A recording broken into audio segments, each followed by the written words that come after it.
HSC result প্রকাশ নিয়ে গুরুত্বপূর্ণ কিছু তথ্য রয়েছে যেগুলো আজকে তোমাদের সাথে আলোচনা করব। ফেসবুক সহ বিভিন্ন জায়গায় বলা হয়েছে 15 তারিখ রেজাল্ট দিবে। এইটা সম্পূর্ণ ভুয়া তথ্য।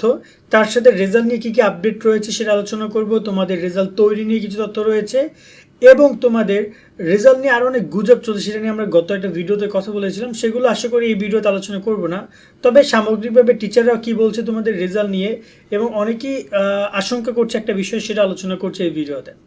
তোমাদের রেজাল্ট প্রকাশ প্রসঙ্গে যদি ছোট্ট করে বলতে চাই, আমরা তোমাদের রেজাল্ট প্রায় তৈরির কাছাকাছি, এখনও ফুলফিল রেডি হয় নাই, যার কারণে বিভিন্ন জায়গায় তোমরা যে পার্সেন্টেজটা পাচ্ছ, যে 20% ফেল করবে, 30% ফেল করবে, বা আইসিডিতে 50% ফেল করছে, এরকম অনেক কথা শুনতে পাইছো তোমরা। এইগুলো সম্পূর্ণ মিথ্যা, ভিত্তিহীন। কারণ শিক্ষা মন্ত্রণালয় থেকে এই ধরনের কখনোই কোনো পরিসংখ্যানিক তথ্য জানায় না। তারা পরিসংখ্যানিক তথ্য এখন রেজাল্ট প্রকাশ হলেই তারা বলবে। এখন রেজাল্ট নিয়ে আরও বিষয় হচ্ছে যে তোমাদের রেজাল্ট অনেক গুরুত্বপূর্ণ, কারণ তোমরা বিশ্ববিদ্যালয় ভর্তির প্রস্তুতি নিবা। তোমাদের রেজাল্ট কবে প্রকাশ করবে তার উপর বিশ্ববিদ্যালয়গুলোর এক্সাম ডেট অনেকটা নির্ভরশীল। সো এই জায়গায় যদি বলা যায় যে তারা চেষ্টা করবে শিক্ষা মন্ত্রণালয় থেকে দ্রুত ফলাফল প্রকাশ করার, কিন্তু শুনলে অবাক হবা যে রেজাল্ট আরও দেরি প্রকাশ করার সম্ভাবনা রয়েছে, বা তারা খুব বেশি দ্রুত কাজ করছে না। গত রেজাল্টগুলোর ক্ষেত্রে যতটা দ্রুত করেছে, এবার কেমন যেন ঢিলামেলা একটা চিন্তা ভাবনা রয়েছে। যেহেতু শিক্ষার্থীর সংখ্যা তোমরা অনেক কম, মাত্র 14 লাখ শিক্ষার্থী পরীক্ষা দিয়েছো। এইচএসসি 25 শিক্ষার্থীরা বিশ্ববিদ্যালয় ভর্তির প্রস্তুতির বই হিসাবে তোমরা কিনতে পারো এই 3টি বই: বাংলা ম্যাজিক, ইংরেজি ম্যাজিক এবং জিকে ম্যাজিক। এই 3টি বই মানবিক এবং বিভাগ পরিবর্তনের শিক্ষার্থীদের খুবই কাজে দিবে। এই বইগুলো অর্ডার করার জন্য তোমরা যেতে পারো নাইট 24 পাবলিকেশনের ওয়েবসাইটে। ওয়েবসাইট লিঙ্ক এবং তাদের নাম্বার আমরা দিয়ে রাখছি, সেখানে গিয়ে তোমরা চাইলে অর্ডার করতে পারো। এবং এই বইয়ের সাথে ভিডিও ক্লাসগুলো একদম ফ্রি পাচ্ছ, যা তোমার পড়াশোনাকে আরও সহজ করবে।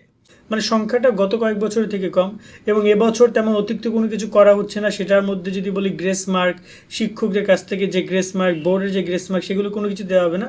তাই রেজাল্টটা সফটওয়্যারে এন্ট্রি করে সাথে সাথে প্রকাশের জন্য তারা পাঠিয়ে দিবে। 3টা তারিখ প্রস্তাব করা হবে শিক্ষা মন্ত্রণালয়ের কাছে। এই প্রস্তাবের ব্যাপারটা ক্লিয়ার করি তোমাদেরকে। প্রথমত আন্তঃশিক্ষা সমন্বয় বোর্ড, মানে সবগুলো বোর্ডের যে সমন্বয় কমিটি, সেটাকে বলা হয় আন্তঃশিক্ষা সমন্বয় বোর্ড, যারা কিনা ঢাকা বোর্ডকে আন্তঃশিক্ষা সমন্বয় কমিটির একদম প্রধান হয়। এবং ঢাকা বোর্ডের চেয়ারম্যান যিনি আছেন, তিনি হচ্ছেন চেয়ারম্যান, মানে ঢাকা বোর্ডের চেয়ারম্যান এবং আন্তঃশিক্ষা সমন্বয় বোর্ডের সভাপতি। তিনি শিক্ষা মন্ত্রণালয় বরাবর, মানে তিনি কিন্তু বোর্ডের চেয়ারম্যান। তারা মূলত 3টা ডেট এখন পর্যন্ত ঠিক করছে, যে 3টা ডেটকে তারা রেজাল্ট প্রকাশের জন্য প্রস্তাব করবে শিক্ষা মন্ত্রণালয়ের কাছে। সেখান থেকে শিক্ষা সচিব এবং শিক্ষা উপদেষ্টা, এই 2জন ব্যক্তি বিশেষ করে তাদের সম্মতিতে তোমাদের এই ফলাফল প্রকাশে ডেট অ্যানাউন্সমেন্ট করা হবে। সেখানে 15 তারিখ নাই, হ্যাঁ 15 তারিখ আছে, সরি 14 তারিখ নেই, অনেকে 14 তারিখের কথা বলছিল। 15, 16 এবং 19 তারিখের 3টে ডেট রয়েছে। মাঝখানে 17 এবং 18 শুক্র শনিবার হওয়ার কারণে 2টা বাদ দিছে তারা। সো এই জায়গায় এই 3 ডেটের মধ্যে যে কোনো এক ডেটের ফলাফল প্রকাশ করার সম্ভাবনা রয়েছে। তবে যদি তারা দেখে রেজাল্ট মানে পারফেক্টলি ওর মধ্যে তৈরি যদি না হয়, তাহলে 19-এর পরে 19, 20, 21 এই টাইমেও ফলাফল প্রকাশ করার ইঙ্গিত রয়েছে শিক্ষা মন্ত্রণালয়ের কর্মকর্তারা। আমরা সেটা বলছি, রেজাল্ট যদি একটু দেরিতে তৈরি হয়, 2-3 দিনে খুব বেশি সমস্যা হবে না বিশ্ববিদ্যালয় ভর্তিতে। তারা এক্ষেত্রে 19 তারিখের পরেও রেজাল্ট প্রকাশ করতে পারে। সেক্ষেত্রে শুক্র শনিবার রেজাল্ট প্রকাশ করার সম্ভাবনা নাই বললেই চলে। আগে দিত, বাট এখন আর দিবে না, কারণ এখন শুক্র শনিবার একটা অফিসিয়ালি কার্যক্রম রয়েছে প্রত্যেকটা বোর্ডেরই।